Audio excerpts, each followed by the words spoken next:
الله نزل أحسن الحديث كتابا متشابها مثاني تقشعر منه جلود الذين يخشون ربهم ثم تلين جلودهم وقلوبهم إلى ذكر الله ذلك هدى الله يهدي به من يشاء ومن يضلل الله فما له من هاد. إن الحمد لله نحمده ونستعينه ونستغفره ونعوذ بالله من شرور أنفسنا وسيئات أعمالنا، من يهده الله فلا مضل له ومن يضلل فلا هادي له، وأشهد أن لا إله إلا الله وحده لا شريك له، وأشهد أن محمدا عبده ورسوله. أما بعد، فإن خير الحديث كتاب الله، وخير الهدي هدي محمد صلى الله عليه وآله وسلم، وشر الأمور محدثاتها، وكل محدثة بدعة، وكل بدعة ضلالة، وكل ضلالة في النار. أعوذ بالله من الشيطان الرجيم. حافظوا على الصلوات والصلاة الوسطى وقوموا لله قانتين. ډیرو قدرمنو مشرانو، کشرانو، ځوانانو، مستمعینو، مشاهدینو، خویندو، میندو، السلام علیکم ورحمة الله وبرکاته. د نن ورځې درس موضوع ده سجود السهو. په لمانځه کې سجده سهوه کول. د دې وجې نه انسان عاجز دی او انسان د عجز سره مخ وي او بیا د خطاو د لغزش سره مخامخ کیږي، اگر که په منځه کې هم وي. ځکه نبی کریم صلی الله علیه و آله وسلم چې هغه زمونږ او ستاسو پیغمبر دی، نبی دی، رسول دی، ایمان هم پې دی، هغه هم په منځه کې خطا شوی، سهو شوی. نو زمونږ دین دا یو کامل او مکمل دین دی. که عبادات دي، که معاملات دي، که اخلاقیات دي، که سلوکیات دي، په دې ټولو کې مونږه امام او پیشوا هغه محمد رسول الله صلی الله علیه وسلم دی. نو دې وجې نه سجده د سهوې دا چې کله په منځه کې یو منځګزار سهو شي، نو په سهو سره دوه سجدې هغه په ده باندې کول پکار دی چې دی به دوه سجدې وکړي د پاره د جبران د خپل هغه سهوې. دې وجې نه نبی کریم صلی الله علیه وسلم هغه هم سهو شوی ده او بیا په منځه کې سهو شوی دی. دې وجې نه د الله د نبي نه په دې باره کې مونږ او تاسو یو نمونه ده. لقد كان لكم في رسول الله اسوة حسنه. و ستاسو د پاره د محمد رسول الله صلی الله علیه وسلم په اقتدا کې ښایسته نمونه ده. نو پیغمبر علیه السلام چې سهو شوی، نو مونږ او تاسو خو په طریقه اوله په منځه کې سهو کیږو. پیغمبر علیه السلام په باره کې راځي چې مونځ یې وکړه او 2 رکعته او بیا یې د هغې نه وروسته ملګرو ورته وویلې، حدیث د ابو هریره رضی الله عنه دی. حدیث هغه په قصه د ذوالیدین کې چې یا رسول الله دا لمونځ کم شوی او که تا کم وکړه، وایي ولې؟ وایي تا خو موږ له 2 رکعته لمونځ وکړه. پیغمبر علیه السلام بیا وروسته د هغې نه چې یقین راغی بیا 2 رکعته نور لمونځ وکړه او بیا یې سجده وکړه، سجده بعد السلام، وروسته د سلام نه 2 سجدې. دغه شانته دویم پیغمبر علیه السلام سلام ګرځولی سهو شوی د 3 رکعته نه پس مونځ 4 رکعتي و او 3 رکعته لمونځ یې هغه وکړه، سلام یې وګرځاو. چې کله پوه شو چې زه خو ساوه شوی یم، نو بیا ایسته 4 رکعت یې هغه پوره کړ او سجده سجود سهوی او بیا یې سجده د سهوی 2 سجدې وکړې او دام بعد السلام. حدیث هم د عمران ابن حسین رضی الله تعالی عنه حدیث دی. دریم پیغمبر علیه السلام هغه د ماسپښین مونځ یې کاو 4 رکعته، نو دی په 2م رکعت کې تشهد کې کېنناسته او ډایرک ایسته پاڅېده 3م رکعت ته، یعنی تشهد دپاره پکار و چې دی کینی، خو تشهد نه ساوه شو او اوچت شو تر دې چې مونځ یې وکړه.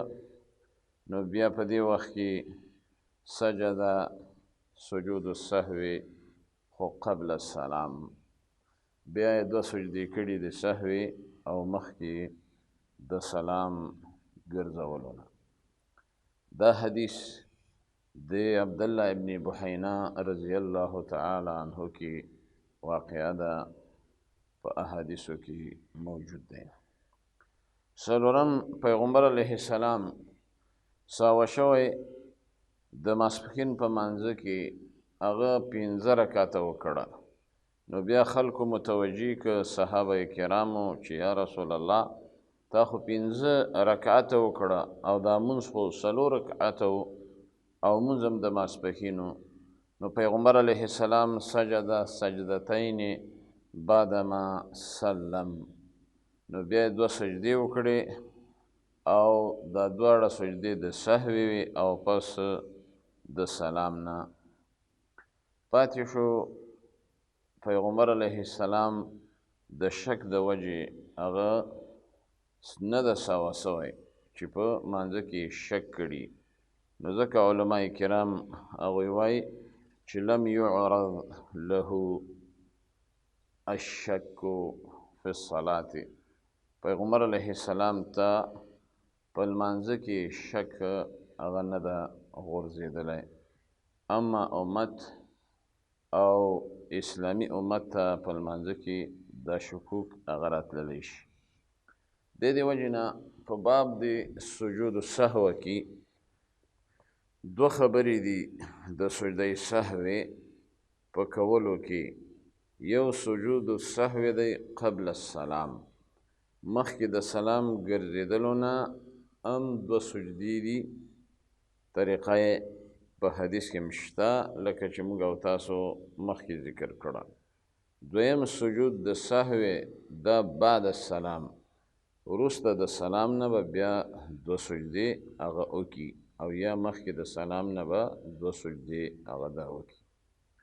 خو دې نه مخکې چې د دې بعضې مسلو ته موږ تعریض وکړو، اول دا چې اسباب د سجده سهوې څه دي چې سړی سجده سهوه کوي، په کومو امورو باندې، په کوم وقت کې یا په کوم سبب سره سجده سهوه په ده لازمیږي په منځګزار باندې. دا یاد ساتئ چې سجده د سهوې په 3 خبرو سره راځي، 3 اسباب دي. اول سبب چې په منځه کې ازیاده زیاتوالی راشي. دا زیاتوالی بیا هغه به په دوه قسمه وي. یو زیاتوالی دی د لمانځه په افعالو کې، دویم زیاتوالی دی د لمانځه په اقوالو کې. بیا دغه زیاتوالی په افعالو کې دا بیا درې حالتونه لري، او دغه شانته هغه زیادت په اقوالو کې په لمانځه کې دا هم درې حالته راځي. لکه د مثال په طور یو رکوع زیاته کې، سجده زیاته کې، او دارنګه رکعت زیات کې، نو په دې سره په تا سجده سهو لازمیږي، دوه سجدې. دویم سبب د سجده سهو هغه دی نقص، یعنی په لمانځه کې کوتاهي وکړي، کموالی وکړي، او دا کموالی په لمانځه کې دا بیا په درې قسمه دی. یو ترک د رکن دی، لکه رکوع درنه پاتې شي، سجده درنه پاتې شي. دویم ترک د واجب دی، چې د لمانځه د واجباتو نه چې مخکې موږ ذکر کړی یو واجب هغه درنه پاتې شي. دریم نقص په ترک د سنتو کې دی، چې مسنون عمل هغه تانه پاتې شي. نو دا هم بیا په درې قسمو باندې دا نقص هغه تقسیمیږي او احوال هغه بیانیږي او ذکر کیږي انشاءالله. دریم چې سجده د سهو راځي او ته سجده سهو کې سبب شک دی، چې آیا ما درې رکعاته وکړه که څلور، یا څلور مې وکړه که پنځه، یا تشهد مې وکړه که ونه که. په شک کې خدایات ساتئ چې کله دا شک منځګزار ته پس د سلام نه وي، نو په دې باندې هېڅ مسله نه مرتبېږي. پس د سلام ګرځولو نه چې مانځه کې شک کوي، دې شک لره به اعتبار هغه نه وي. نو په دې وجه باندې په باب د سجود السهو کې مسلمان باید په لمانځه کې اول ډیر په اهتمام سره، په کمال خشوع خضوع سره، او په کمال اسباغ الوضوء سره چې او داسې په ښه شان کړي وي، دی باید په مانځه کې ودرېږي او د خشوع خضوع نه کار واخلي. البته که چېرته په مانځه کې دته څه نقصان راغی، زیاتوالی راغی، کموالی راغی او شک راغی، بیا دغه درې اسبابه کیدلی شي منځګزار ته. نو په دې درې حالاتو کې بیا په ده باندې دوه سجدې دي د سهوې. نو ځکه علما وایي چې کله سجود د سهوې سنت وي، په دې معنی چې دی په داسې یو شیز باندې راتلل وکړي چې هغه په خپل محل کې د هغې راتلل نه وي. نو په دې وخت کې مثال علما ښیي چې قراءة القرآن فی السجود، پیغمبر علیه السلام فرمایلی دي چې معنعنا من قراءة القرآن فی السجود، مونږه منع کړی شوي یو د قرائت کولو د قرآن د لوستلو په سجده کې. نو که چیرې چا په سجده کې تلاوت وکړ، نو د راتګ وکړه په یو مشروع شیز، خو دغه محل نه و.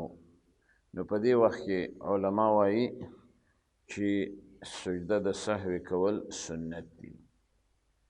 دویم مسله هغه دا ده چې کله یو کس ترک د سنت وکړه، د مسنون عمل وکړه په لمانځه کې، وایي بیا د ده دپاره سجده د سهوې مباح دی چې دی دوه سجدې د سهوې وکړي. درېیمه مسله هغه دا دی چې کله یو چا په لمانځه کې رکوع زیاته وکړه، یو رکوع ته د دوه وکړې، یا سجده دوه دي د درې وکړې، یا قیام زیات وکړه، قعود هغه زیات وکړه، او یا سلام وګرځاو مخکې د دې نه چې لمونځ هغه تمام کړي، او یا یې په لمانځه کې لحنې جلي وکړه چې په هغې سره معنا په آیت کې هغه ورانیږي، او یا دا چې یو واجب د واجباتو د لمانځه یې ترک یا شک یې وکړه په زیادت کې په وقت د کولو سره، نو په دغه ټولو حالاتو کې دی به سجده سهو کوي، 2 سجدې، او دغه دواړه سجدې کول په دې وخت کې واجب دي، لازمي دي. البته لمونځ په هغه صورت کې باطلیږي او ختمیږي چې کله په قصد سره یو سړی ترک د سجده سهوې، هغه سجده سهوه چې هغه واجب وه او ایسته ده ونه کړه، نو بیا پاتې شو دا مسله چې دا سجده د سهوې آیا قبل السلام به کوي یا بعد السلام. نو دا بعضې علماو هغه دا خبره کړې چې کله نقصان وي هغه به قبل السلام کوي، که زیاتی وي بعد السلام، یا د عکس په زیاتی سره بعد السلام او په نقصان سره قبل السلام. او که چیرې یو سړي باندې سجده د سهوې هغه اوښتې وه او په دې وخت کې ده دا سجده سهوه پرېښوسته او په دې کې ډېر وخت او زمانه هغه ووته او دنه سجده سهوه پاتې شوې وه، نو په دې وخت کې په دې منځګزار باندې سجده د سهوې نشته، سجده یې هغه ساقطه ده. د دې وجې نه قدرمنو مسلمانانو ورونو، په باب د سجدې سهوې کې دغه څه مسلې چې موږ ذکر کړې دا ضروري دي چې منځګزار او منځ کوونکی که هغه نارینه وي که هغه زنانه وي هغه باید د دې خیال وساتي.